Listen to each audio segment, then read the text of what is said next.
ॐ भगभवाय विद्महे मृत्युरूपाय धीमहि तन्नो शनिः प्रचोदयात्। हरे कृष्णा, श्री शिवाय नमस्तुभ्यं। प्रिय भक्तजनों, आप सभी का शिव भक्ति संसार में हार्दिक स्वागत है। आज हम इस वीडियो में श्रवण करेंगे भगवान शनिदेव की आरती। तो आइए भक्तजनों शुरू करते हैं। जय जय श्री शनिदेव भक्तन हितकारी, जय जय श्री शनिदेव भक्तन हितकारी। सूर्यपुत्र प्रभु छाया महतारी, जय जय श्री शनिदेव भक्तन हितकारी। सूर्यपुत्र प्रभु छाया महतारी, जय जय श्री शनिदेव। श्याम अंग वक्र दृष्टि चतुर्भुजाधारी, श्याम अंग वक्र दृष्टि चतुर्भुजाधारी। नीलांबर धारनाथ गज की स्वारी, जय जय श्री शनिदेव भक्तन हितकारी। सूर्यपुत्र प्रभु छाया महतारी, किरीट मुकुट शीश रजत दीपत है लिलारी। मुक्तन की माला गले शोभित बलिहारी, जय जय श्री शनिदेव भक्तन हितकारी। सूर्यपुत्र प्रभु छाया महतारी, जय जय श्री शनिदेव। मोदक मिष्टान पान चढ़त है सुपारी, लोहा तिल तेल उड़द महिषी अति प्यारी। जय जय श्री शनिदेव, जय जय श्री शनिदेव भक्तन हितकारी। सूर्यपुत्र प्रभु छाया महतारी, जय जय श्री शनिदेव। देव धनुज ऋषि मुनि सुमिरत नर नारी, सुमिरत नर नारी। विश्वनाथ धरत ध्यान शरण है तुम्हारी, विश्वनाथ धरत है ध्यान शरण है तुम्हारी। जय जय श्री शनिदेव भक्तन हितकारी। सूर्यपुत्र प्रभु छाया महतारी, जय जय श्री शनिदेव। बोलो श्री शनि भगवान की जय, सूर्यपुत्र की जय। शनि महाराज की शनि चालीसा का पाठ करेंगे।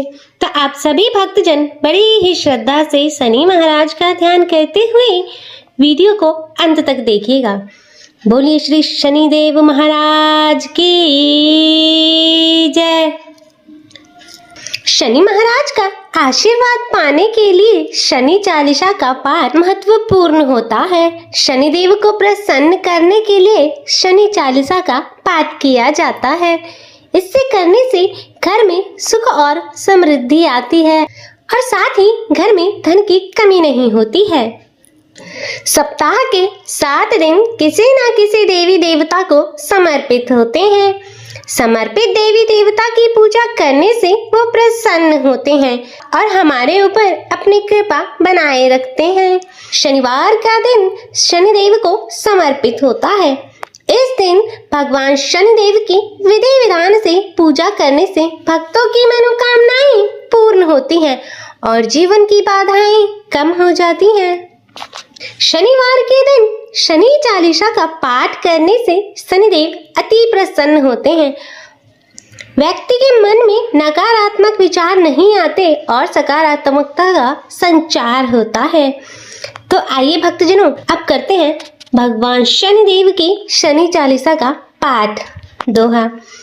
जय गणेश गिरजा सुमन, मंगल करण कृपाल। दीनन को दुख दूर करी, कीजय नाथ निहाल। जय जय श्री शनिदेव प्रभु, सुनहु विनय महाराज। करहु कृपा हे रवि तनय, राखहु जन की लाज। जयति जयति शनिदेव दयाला, करत सदा भक्तन प्रतिपाला। चारि भुजा तन श्याम विराजे, माथे रतन मुकुट छवि छाजे। परम विशाल मनोहर भाला, टेढ़ी दृष्टि भुकटी विकराला, कुंडल श्रवण चमाचम चमकै, हिमालय मुक्तन मणि दमकै, कर में गदा त्रिशूल कुठारा, पल विच करे अरहि संहारा, पिंगल कृष्ण छाया नंदन, यम कोणस्थ रौद्र दुख भंजन, सौरी मंद शनि दशनामा, भानुपुत्र पूजी सब कामा, जा पर प्रभु प्रसन्न होवी, जाहि रकहु राव करे शन माही, पर्वत हूँ तृण कोई निहार, तृणहु को पर्वत करि डार, राज मिलत बन राम ही दीना, के कइयो के मति हर लीना, मनहु में मृग कपट दिखाई, मातु जान की गई चुराई, लखनह शक्ति विकल करि डाला, मची गई दल में हाकारा, रावण की गति मति बढ़ाई, रामचंद्र सो बैर बढ़ाई, दियो कीट करि कंचन लंका, बजी बजरंग वीर की डंका, नृप विक्रम पर जब पगुधारा, चित्र मयूर निगली गए हारा, हार नौला खा लाग्यो चोराई, हाथ पैर डरवायो तोरी, भारी दृष्टनि कृष्ट दिखायो, तेल ही घर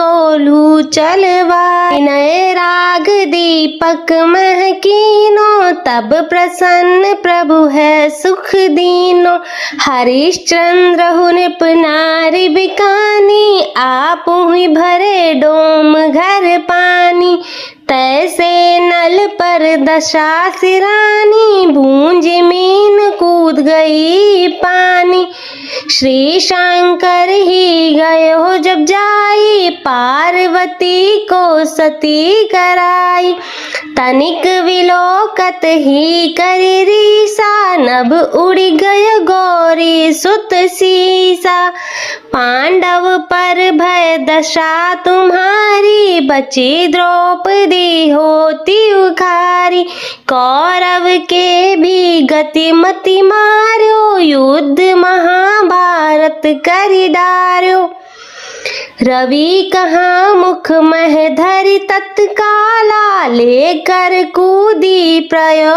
पताला, शेष देव लखी विनती लाई, रवि को मुख ते दियो छुड़ाई, वाहन प्रभु के साथ सुजाना, गज दिग्गज गर्दभ मृग स्वाना, जम्बुक सिंह आदि नखधारी, जो फल ज्योतिष कहत पुकारी, गजवाहन लक्ष्मी घर आ, गजवाहन लक्ष्मी ग्रह आवे, हयत सुख संपत्ति उपजावे, गर्दभ हानि करे बहु काजा, सिंह सिद्ध कर राज समाजा, जम्बुक बुद्धि नष्ट करि डारे, मृग दे कष्ट प्राण संहारे, जब आवी प्रभु स्वान सवारी, चोरी आदि होए डर भारी,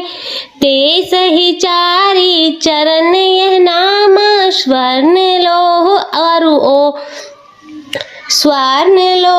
अरु तामा, लोह चरण पर जब प्रभु आवे, धन जन संपत्ति नष्ट करावे, समता ताम्र रजत शुभकारी, स्वर्ण सर्व सुख मंगल भारी, जो यह शनि चरित्र नित गावे, कबहु न दशा निकृष्ट सतावे, अद्भुत नाथ दिखावे लीला, करे शत्रु के नशि बलि ढीला, जो पंडित सुयोग्य बुलवाई, विधिवत शनि ग्रह शांत कराई। पीपल जल शनि दिवस चढ़ावत, दीप दान दे बहु सुख पावत। कह राम सुंदर प्रभु दासा, शनि सुमिरत सुख होत प्रकाशा।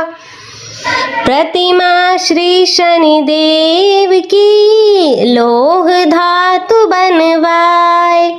प्रेम सहित पूजन करे, सकल कटी जाए। 40 नित नेम यह, कहीं सुनहि धरि ध्यान। निश्चय शनि ग्रह सुखद हो, पावहि नर सम्मान। बोलिए श्री शनिदेव महाराज की जय। शनिवार व्रत की कथा सुनेंगे तो आप सभी भक्तजन बड़े ही श्रद्धा और प्रसन्न चित मन से कथा को श्रवण कीजिएगा। एक समय स्वर्गलोक में सबसे बड़ा कौन के प्रश्न पर 9 ग्रहों में वाद विवाद हो गया। विवाद इतना बड़ा कि परस्पर भयंकर युद्ध की स्थिति बन गई। निर्णय के लिए सभी देवता देवराज इंद्र के पास पहुंचे और बोले, हे देवराज, आपको निर्णय करना होगा कि हम में से सबसे बड़ा कौन है। देवताओं का प्रश्न सुनकर देवराज इंद्र उलझन में पड़ गए। इंद्र बोले, मैं इस प्रश्न का उत्तर देने में असमर्थ हूँ। हम सभी पृथ्वी लोक की उज्जैनी नगरी में राजा विक्रमादित्य के पास चलते हैं। देवराज इंद्र सभी ग्रहों सहित उज्जैनी नगरी पहुंचे। महल में पहुंचकर जब देवताओं ने उनसे अपना प्रश्न पूछा तो राजा विक्रमादित्य ने भी कुछ देर के लिए परेशान हो उठे, क्योंकि सभी देवता अपनी अपनी शक्तियों के कारण महान थे। किसी को भी छोटा या बड़ा कहने में उनको उनके क्रोध के प्रकोप से भयंकर हानि पहुंच सकती थी। अचानक राजा विक्रमादित्य को एक उपाय सूझा और उन्होंने विभिन्न धातुओं स्वर्ण, रजत, कांसा, ताम्र, सीसा, रांगा, जस्ता, अभ्रक व लोहे के 9 आसन बनवाए। धातुओं के गुणों के अनुसार उन सभी आसन को एक दूसरे के पीछे रखवाकर उन्होंने देवताओं को अपने अपने सिंहासन पर बैठने को कहा। देवताओं के बैठने के बाद राजा विक्रमादित्य ने कहा, आपका निर्णय तो स्वयं हो गया। जो सबसे पहले सिंहासन पर विराजमान है वही सबसे बड़ा है। राजा विक्रमादित्य के निर्णय को सुनकर शनि देवता सबसे पीछे आसन पर बैठने के कारण अपने आप को छोटा जानकर क्रोधित होकर कहा, राजा विक्रमादित्य, तुमने मुझे सबसे पीछे बैठाकर मेरा अपमान किया है। तुम मेरी शक्तियों से परिचित नहीं हो। मैं तुम्हारा सर्वनाश कर दूंगा। शनि ने कहा, सूर्य एक राशि पर 1 महीने, चंद्रमा 2.25 दिन, मंगल 1.5 महीने, बुध और शुक्र 1 महीने, बृहस्पति 13 महीने रहते हैं। लेकिन मैं किसी राशि पर 7.5 वर्ष अर्थात 7.5 तक रहता हूँ। बड़े बड़े देवताओं को मैंने अपने प्रकोप से पीड़ित किया है। राम को 7.5 के कारण ही वन में जाकर रहना पड़ा और रावण को 7.5 के कारण ही युद्ध में मृत्यु का शिकार बनना पड़ा। राजा, अब तू भी मेरे प्रकोप से बच नहीं सकेगा। इसके बाद अन्य ग्रहों के देवता तो प्रसन्नता के साथ चले गए, परंतु शनिदेव बड़े क्रोध के साथ वहां से विदा हुए। राजा विक्रमादित्य पहले की तरह ही न्याय करते रहे। उनके राज्य में भी सभी स्त्री पुरुष आनंद से जीवन यापन कर रहे थे। कुछ दिन ऐसे ही बीत गए। उधर शनि देवता ने अपने अपमान को भूले नहीं थे। राजा विक्रमादित्य से बदला लेने के लिए शनिदेव ने एक दिन घोड़े के व्यापारी का रूप धारण किया और बहुत से घोड़ों के साथ उज्जैनी नगरी में जा पहुंचे। राजा विक्रमादित्य ने राज्य में किसी घोड़े के व्यापारी के आने का समाचार सुना तो अपने अश्वपाल को कुछ घोड़े खरीदने के लिए भेजा। घोड़े बहुत कीमती थे। अश्वपाल ने जब वापस लौटकर इस संबंध में बताया तो राजा विक्रमादित्य ने स्वयं आकर एक सुंदर व शक्तिशाली घोड़े को पसंद किया। घोड़े की चाल देखने के लिए राजा उस घोड़े पर सवार हो गए तो वह घोड़ा बिजली की गति से दौड़ पड़ा। तेजी से दौड़ता घोड़ा राजा को दूर एक जंगल में ले गया और फिर राजा को वहां गिराकर जंगल में कहीं गायब हो गया। राजा अपने नगर को लौटने के लिए जंगल में भटकने लगा, लेकिन उन्हें लौटने का कोई रास्ता नहीं मिला। राजा को भूख प्यास लग गई। अब बहुत घूमने के बाद उसे एक चरवाहा मिला। राजा ने उससे पानी मांगा। पानी पीकर राजा ने उस चरवाहे को अपनी अंगूठी दे दी। फिर उससे रास्ता पूछकर वह जंगल से निकलकर पास के नगर में पहुंचा। राजा ने एक सेठ की दुकान पर बैठकर बहुत देर तक आराम किया। उस सेठ ने राजा से बातचीत की तो राजा ने उसे बताया कि मैं उज्जैनी नगरी से आया हूँ। राजा के कुछ देर दुकान पर बैठने से सेठ जी की बहुत बिक्री हुई। सेठ जी ने राजा को बहुत भाग्यवान समझा और खुश होकर उसे अपने घर भोजन के लिए ले गए। सेठ के घर में सोने का एक हार खूंटी पर लटका हुआ था। राजा को उस कमरे में छोड़कर सेठ कुछ देर के लिए बाहर गया। तभी एक आश्चर्यजनक घटना घटी। राजा के देखते देखते सोने का हार उस खूंटी ने निगल ली। सेठ ने कमरे में लौटकर हार को गायब देखा तो चोरी का संदेह राजा पर ही किया, क्योंकि उस कमरे में राजा ही अकेला बैठा था। सेठ ने अपने नौकरों से कहा कि इस परदेसी को रस्सियों से बांधकर नगर के पास ले चलो। राजा विक्रमादित्य से हार के बारे में पूछा तो उसने बताया उसके देखते देखते खूंटी ने वह हार निगल लिया। इस पर राजा ने क्रोधित होकर चोरी करने के अपराध में विक्रमादित्य के हाथ पांव काटने का आदेश दे दिया। राजा विक्रमादित्य के हाथ पांव काटकर उसे नगर की सड़क पर छोड़ दिया गया। कुछ दिन बाद एक तेली उसे उठाकर अपने घर ले गया और उसे अपने कोलू पर बिठा दिया। राजा आवाज देकर बैलों को हाँकता। इस प्रकार तेली का बैल चलता रहता और राजा को भोजन मिलता रहा। शनि के प्रकोप की 7.5 पूरी होने पर वर्षा ऋतु प्रारंभ हुई। राजा विक्रमादित्य एक रात मेघ मल्हार गा रहा था कि तभी नगर के राजा की लड़की राजकुमारी मोहिनी रथ पर सवार उस तेली के घर के पास से गुजरी। उसने मेघ मल्हार सुना तो उसे बहुत अच्छा लगा और दासी को भेजकर गाने वाले को बुलाने के लिए कहा। दासी ने लौटकर राजकुमारी को अपंग राजा के बारे में सब कुछ बता दिया। राजकुमारी उसके मेघ मल्हार से बहुत मोहित हुई, अतः उसने सब कुछ जानकर भी अपंग राजा से विवाह करने का निश्चय लिया। राजकुमारी ने अपने माता पिता से जब यह बात की तो वे हैरान रह गए। रानी ने मोहिनी को समझाया, बेटी तेरे भाग्य में तो किसी राजा की रानी होना लिखा है, फिर तू उस अपंग से विवाह करके अपने पांव पर कुल्हाड़ी क्यों मार रही है। राजकुमारी ने अपनी जिद नहीं छोड़ी। अपनी जिद पूरी कराने के लिए उसने भोजन करना छोड़ दिया और प्राण त्याग देने का निश्चय कर लिया। राजा रानी को विवश होकर अपंग विक्रमादित्य से राजकुमारी का विवाह कराना पड़ा। विवाह कराने के बाद राजा विक्रमादित्य और राजकुमारी तेली के घर में रहने लगे। उसी रात स्वप्न में शनिदेव ने राजा से कहा, राजा तुमने मेरा प्रकोप देख लिया, मैंने तुम्हें अपने अपमान का दंड दिया है। राजा ने शनिदेव से क्षमा करने को कहा और प्रार्थना की, हे शनिदेव आपने जितना दुख मुझे दिया है अन्य किसी को ना दे। शनिदेव ने कुछ सोचकर कहा, राजा मैं तुम्हारी प्रार्थना स्वीकार करता हूँ। जो कोई स्त्री पुरुष मेरी पूजा करेगा, शनिवार को व्रत करेगा, मेरी व्रत कथा सुनेगा, उस पर मेरी अनुकंपा बनी रहेगी। प्रातःकाल राजा विक्रमादित्य की नींद खुली तो उसने अपने हाथ पांव देखकर राजा को बहुत खुशी हुई। उसने मन ही मन में शनिदेव को प्रणाम किया। राजकुमारी भी राजा के हाथ पांव सही सलामत देखकर आश्चर्य में डूब गई। तब राजा विक्रमादित्य ने अपना परिचय देते हुए शनिदेव के प्रकोप की सारी कहानी सुनाई। सेठ जी को जब इस बात का पता चला तो दौड़ता हुआ तेली के घर पहुंचा और राजा के चरणों में गिरकर क्षमा मांगने लगा। राजा ने उसे क्षमा कर दिया क्योंकि यह सब तो शनिदेव के प्रकोप के कारण हुआ था।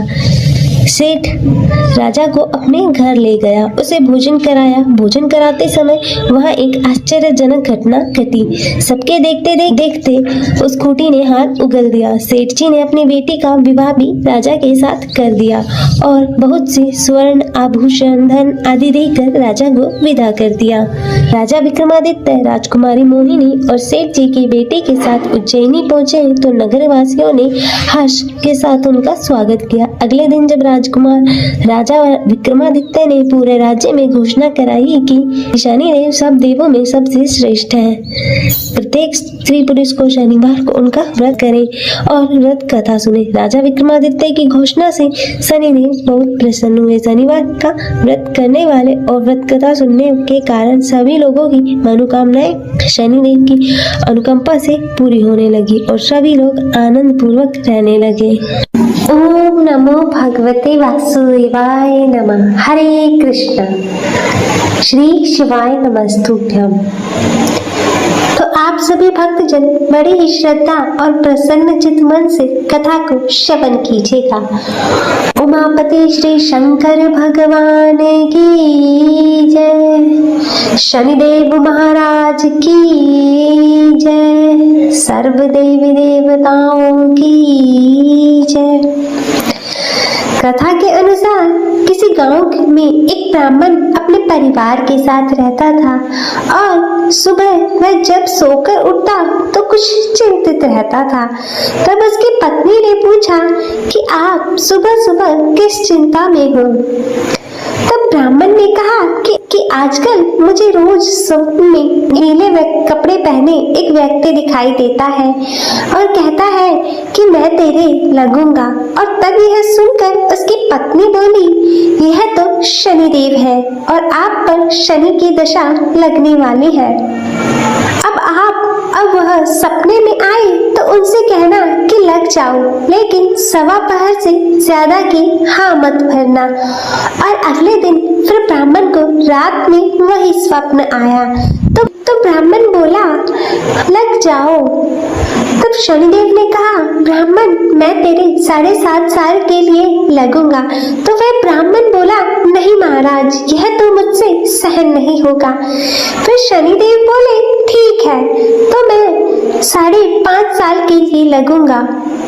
तब इस पर भी ब्राह्मण बोला, नहीं महाराज, यह भी नहीं। फिर शनिदेव बोले, 2.5 वर्ष। तो ब्राह्मण बोला, महाराज यह तो नहीं झेला जाएगा। फिर ऐसा करते करते शनिदेव बोले कि सवा प्रहर के लिए तुझे मेरी दशा सहनी ही होगी। और तब उस पर ब्राह्मण ने हाँ कर दी और सुबह उठकर ब्राह्मण ने अपनी पत्नी को सारी बातें बताई और बोला, मुझे सवा प्रहर की दशा लग गई है, तू मुझे सोने के 2 टक्के दे दे। मैं जंगल में चला जाता हूँ और वहाँ बैठकर पूजा पाठ करूँगा और पूरा समय होने पर वापस आ जाऊँगा। और तू घर पर ही रहना और बच्चों का भी ध्यान रखना और बाहर मत जाने देना और किसी से झगड़ा भी मत करना। तब ऐसा कहकर ब्राह्मण जंगल में चला गया और वहाँ पूजा पाठ करने लगा। फिर 1 प्रहर बीत गया। तब ब्राह्मण ने सोचा कि 1 प्रहर तो बीत ही गया है, थोड़ी सी देर है, यह तो रास्ते में ही कट जाएगी। तब ऐसा सोचकर वह ब्राह्मण घर की ओर चल पड़ा, परंतु शनि की दशा से कौन बच सकता है। और तब शनिदेव ने रास्ते में मतीरे लगा दिए। फिर ब्राह्मण ने सोचा 2-4 मतीरे बच्चों के लिए ले चलता हूँ। और ब्राह्मण ने माली को आवाज लगाई, परंतु माली नहीं आया। तो ब्राह्मण ने एक सोने का टका वहाँ रखकर 2 मतीरे तोड़ लिए और अपने थैले में रखकर आगे चल दिया। फिर शनिदेव राजा के सैनिक का रूप धरकर आए और बोले कि यह तेरे थैले में क्या है। तब ब्राह्मण बोला, मैं मतीरे तोड़कर लाया हूँ। वे बोले, थैला खोलकर हमें दिखाओ। और फिर जैसे ही थैले में देखा तो मतीरों की जगह राजा के बेटे का सर दिखाया। तो वह ब्राह्मण को पकड़कर राजा के पास ले गई और कहा, इसने आपके दोनों पुत्रों और इसके थैले में उनके सिर है। तब यह सुनकर राजा के होश उड़ गए और तब राजा बोला कि इस ब्राह्मण को फांसी पर लटका दो।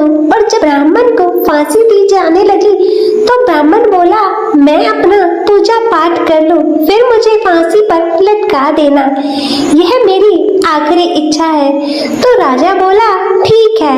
और ब्राह्मण की दशा का जो थोड़ा समय बचा था वह पूजा पाठ करने में पूरा हो गया। और तब उधर राजा के दोनों लड़के शिकार खेलकर वापस आ गए और उन्हें देखते ही राजा हैरान हो गया और उसने सोचा कि यह क्या मेरे बेटे तो जिंदा है। तब राजा ने ब्राह्मण की फांसी रुकवा दी और राजा बोला, तूने यह क्या किया? तो ब्राह्मण बोला, महाराज कोई जादू या टोना नहीं किया है, मुझ पर तो शनि की दशा लगी थी और उसी का परिणाम है यह जो भी सब हुआ। तब राजा ने पूछा, दशा लगने पर क्या उपाय करना चाहिए? तब ब्राह्मण बोला, यदि राजा के शनि की दशा लगे तो पति का दान करना चाहिए और किसी सेठ या साहूकार के लगे तो ताले घड़े का दान करना चाहिए और साधारण गृहस्थ को लगे तो काले कुत्ते को तेल से चुपड़ी रोटी खिला दे, पीपल में जल दे और कथा कहानी करे। इससे और फिर इसके प्रभाव से इसके बाद राजा ने ब्राह्मण को छोड़ दिया। और जैसे ही ब्राह्मण घर पहुंचा तो उसकी पत्नी ने पूछा, पहले क्या लाए हो? तो ब्राह्मण बोला, मतीरे लाया हूँ बच्चों के लिए। तब पत्नी ने थैला खोलकर देखा तो मतीरों की जगह धन हो गया था। तो पत्नी ने पूछा, इतना धन कहाँ से लाए हो? आपको तो शनि की दशा लगी थी। तब ब्राह्मण बोला, जब दशा लगी तो मतीरे की जगह सिर करवा दिए, फांसी पर चढ़वाने की तैयारी हो गई और उतरी तो मतीरों की जगह धन कर दिया। हे शनि महाराज, जैसी हालत ब्राह्मण की शनि की दशा लगते हुए करी, वैसे किसी की मत करना, और जैसी दशा शनि उतरते समय करी वैसी कृपा सब पर करना। सभी प्रेम से बोले श्री शनिदेव महाराज की जय। ओम भगभवाय विद्महे मृत्युरूपाय धीमहि तन्नो शनिः प्रचोदयात्। श्रवण करेंगे भगवान शनिदेव की आरती। तो आइए भक्तजनों शुरू करते हैं। जय जय श्री शनिदेव भक्तन हितकारी, जय जय श्री शनिदेव भक्तन हितकारी, सूर्यपुत्र प्रभु छाया महतारी, जय जय श्री शनिदेव भक्तन हितकारी, सूर्यपुत्र प्रभु छाया महतारी, जय जय श्री शनिदेव।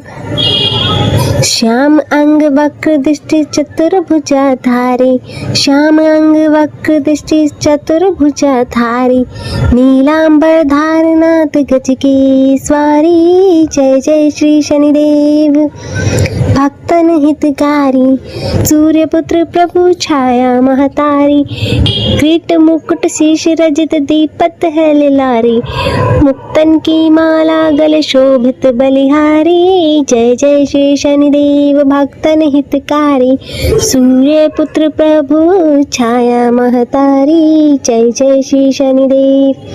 मोदक मिष्ठान पान चढ़त है सुपारी, लोहा तिल तेल उड़द महिषी अति प्यारी, जय जय श्री शनिदेव। जय जय श्री शनिदेव भक्तन हितकारी, सूर्यपुत्र प्रभु छाया महतारी, जय जय श्री शनिदेव। देव धनुज ऋषि मुनि सुमिरत नर नारी, विश्वनाथ धरत ध्यान शरण है तुम्हारी, विश्वनाथ धरत है ध्यान शरण है तुम्हारी, जय जय श्री शनिदेव भक्तन हितकारी, सूर्यपुत्र प्रभु छाया महतारी। जय जय श्री शनिदेव, बोलो श्री शनि भगवान की जय, सूर्यपुत्र की जय। प्रिय भक्तजनों, मैं आशा करती हूँ कि आप सभी को यह कथा पसंद आई होगी। वीडियो अच्छी लगी हो तो इसे लाइक करें, ज़्यादा से ज़्यादा शेयर करें और कमेंट में शनिदेव महाराज की जय लिखना ना भूलें और चैनल को सब्सक्राइब कर नोटिफिकेशन बेल को ज़रूर ऑन करें। हर हर महादेव, ओम नमः शिवाय।